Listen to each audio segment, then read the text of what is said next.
Okay, so we'll have a reading for this week, and it's on Karma Yoga. This is a week we're celebrating Lahiri Mahashaya's birthday, which happened after his Mahasamadhi, if you can believe it. So the Mahasamadhi was on Monday, and tomorrow we'll have his birthday celebration. And the verse I have chosen is chapter 3, verse 20.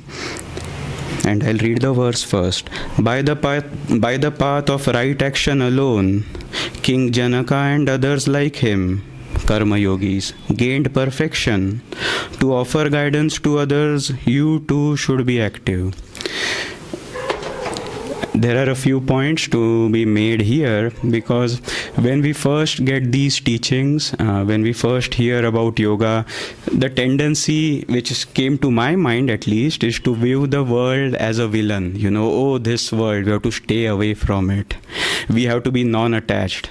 We have to get rid of desires, and we have to go within, we have to find God. But here Krishna is saying that by right action alone King Janaka attained liberation. I remember a story one of our brother monks, Devendra, told us when he had come 10-12 years ago to Swami Kriyananda.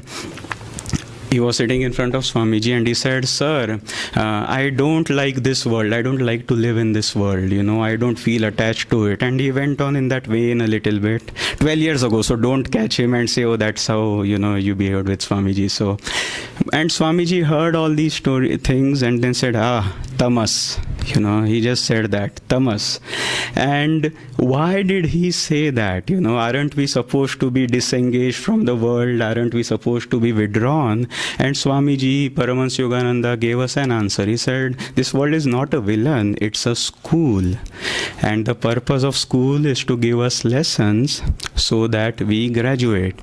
And yes, non-attachment has to be there. And yes, there has to be, we have to give up our desires. But think about it. Think about a real school. And, the student is supposed to be graded. If he goes to the principal and says, "Sir, I am non-attached about this school. I don't feel any attachment to the courses. I don't feel any attachment to the exams. I have no desire to be in school. I am, the school means nothing to me." What's the principal going to say? All very good, but you have to graduate, You have to, the way to be non-attached from this school, if this is a school, is not to drop out from it, because some people, when they get these teachings, that's what happens. That's why Swamiji said that, tamas, the tendency is to drop out. I have this responsibility, I have that responsibility. Well, but the school gives us these tests, and we have to graduate from school, not drop out. And the same thing happens if we pass on, when we hear these teachings. Of course, Master says, unless you develop non-attachment, if you have unfulfilled desires, you come back. But like that student, if we go on and in the afterlife tell Divine Mother when we meet her, I have no desire for this school and I am non-attached to this school, what's she going to say? Well, but you have to learn the lessons. You have to graduate. And here, I have here a few qualities that Yogananda ji said one has to develop in this school of life. I'm going to read them.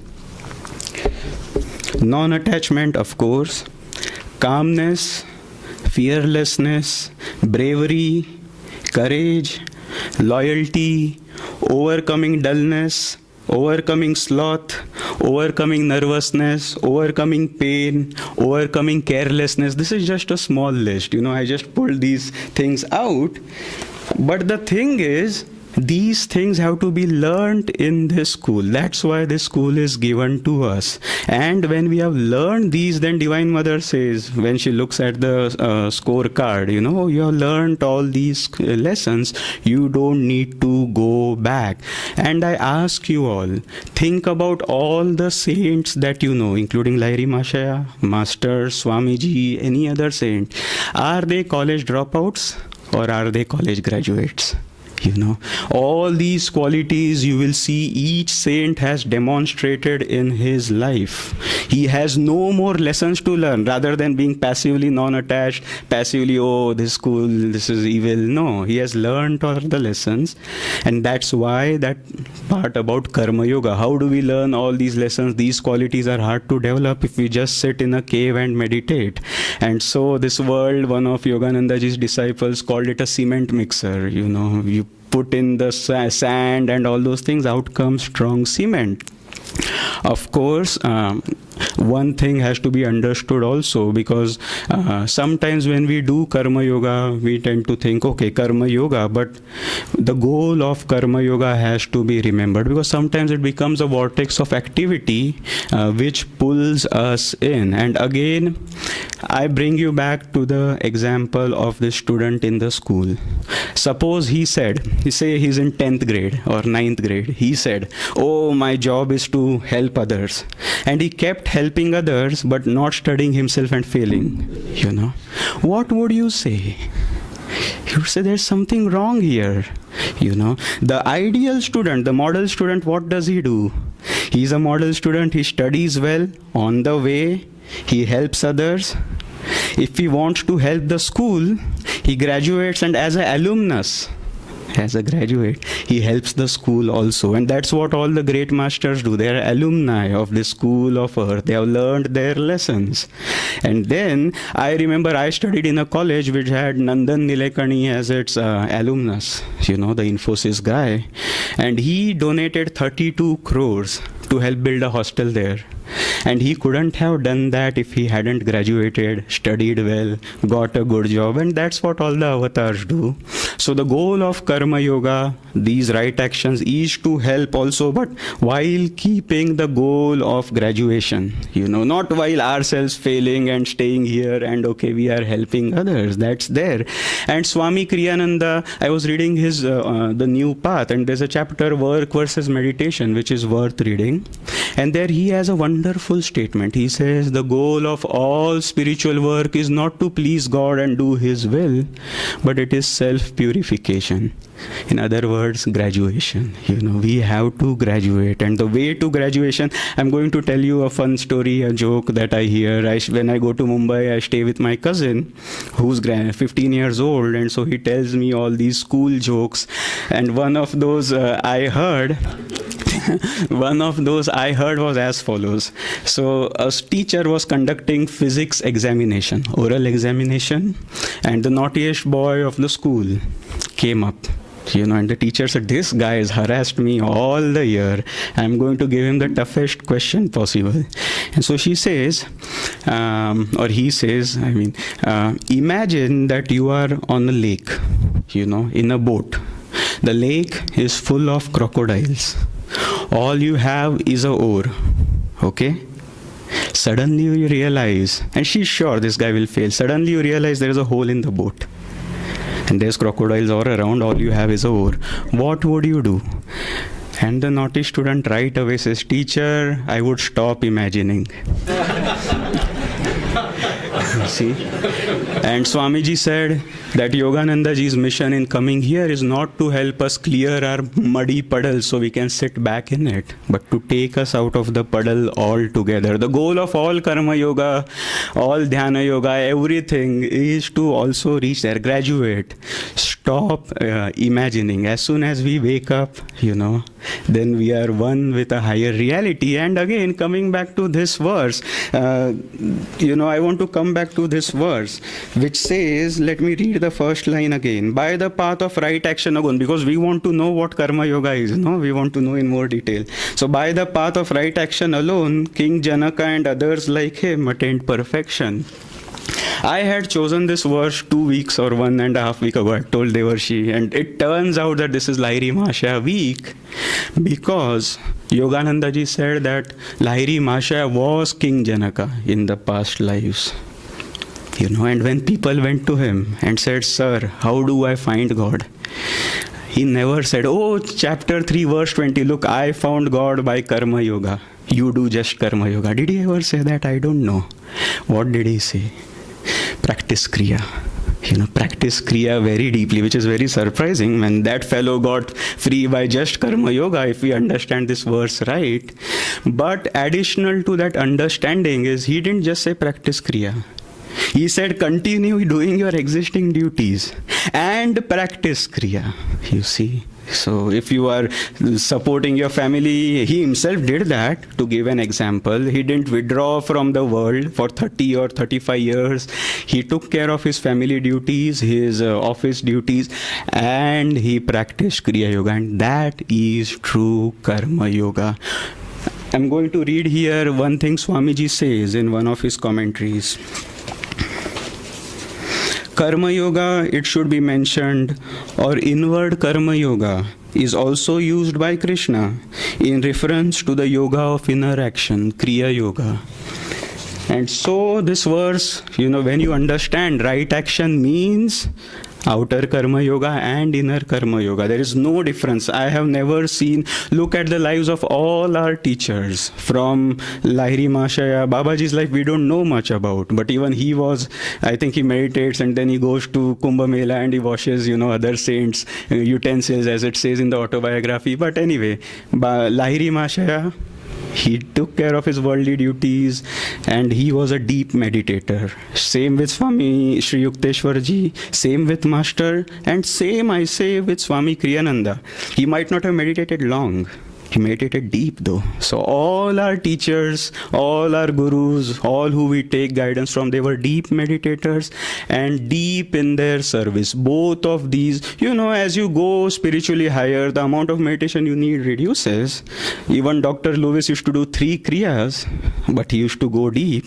And we have to find out what is needed for us to go deep, not to build our egos and all those things, but to go deep in meditation and also serve very well, so that through a confluence of these things, as it says in the Gita, we graduate. So remember, if I want to summarize this talk, that this world is a school and you don't have to find God despite your responsibilities, but through your responsibilities, through your raising your children, through your working, through your service, and add to it deep Kriya meditation. Don't just, scratch the surface. Add, because see, those qualities, calmness, bravery, non-attachment, if you just do Karma Yoga, you'll find it very hard to develop it. Just as if you just do meditation, you'll find it very hard to develop those qualities. But when you merge these two, as we do, this is the path. We merge these two, then one by one we start correcting. Okay, this lesson learned, that lesson learned. And when we pass on, hopefully Divine Mother says, this school has there is no need for you to come back to this school. You have graduated. All the lessons have been learned. Now I'm going to end this satsang by playing one of the stories Yogananda ji said. And just to give a synopsis, he said there was this disciple who came to, who told his guru, Master, this hermitage, there's no spirituality, all work. I am going to leave the hermitage and meditate. And so Master said, no, but if you don't work for God, you will fall.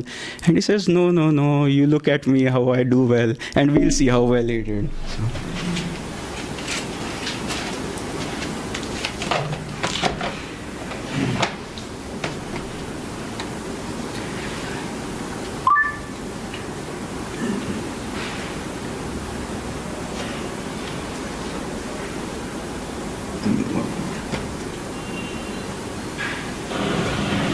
A man, he was in the hermitage. The lazy ones come and they want to reform us all. And they don't want to reform themselves.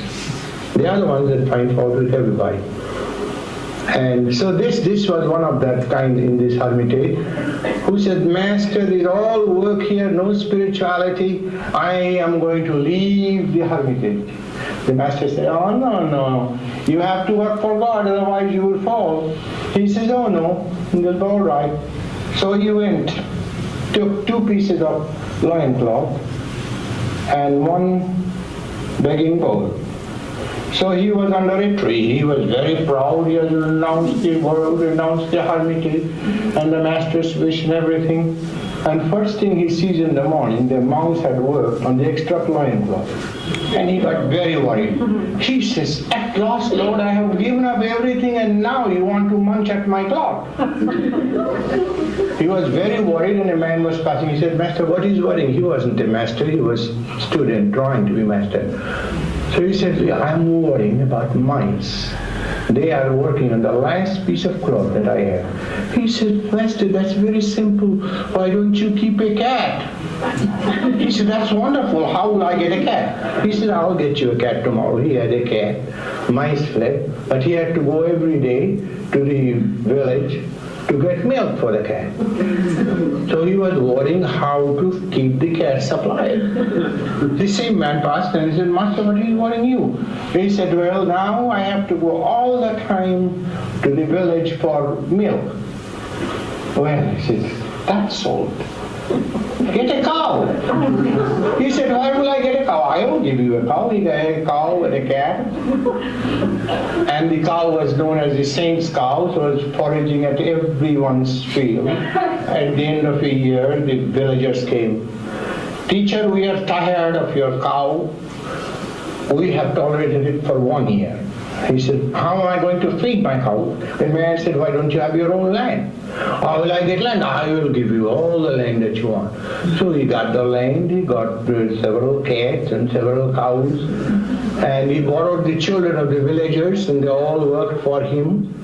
And after 2 years, the head village man came and said, "Master, we have tolerated you for 2 years. You borrow our children, they're never at home, always working for you, working for your freebooters, the cows and the cats and the dogs and everything." And well, he says, "But how will I maintain this thing?" He says, "Why don't you have your own children?" He says, "That's a good idea. But how?" He says, "Well, I will give you my daughter in marriage."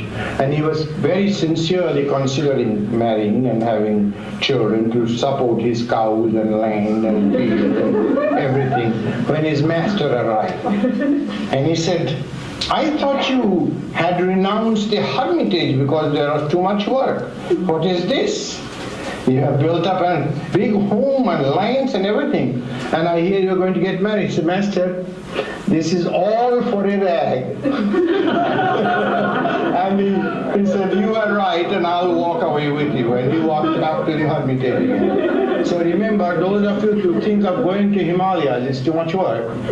In the Himalayas, you will find much more work. Just to fill your own stomach.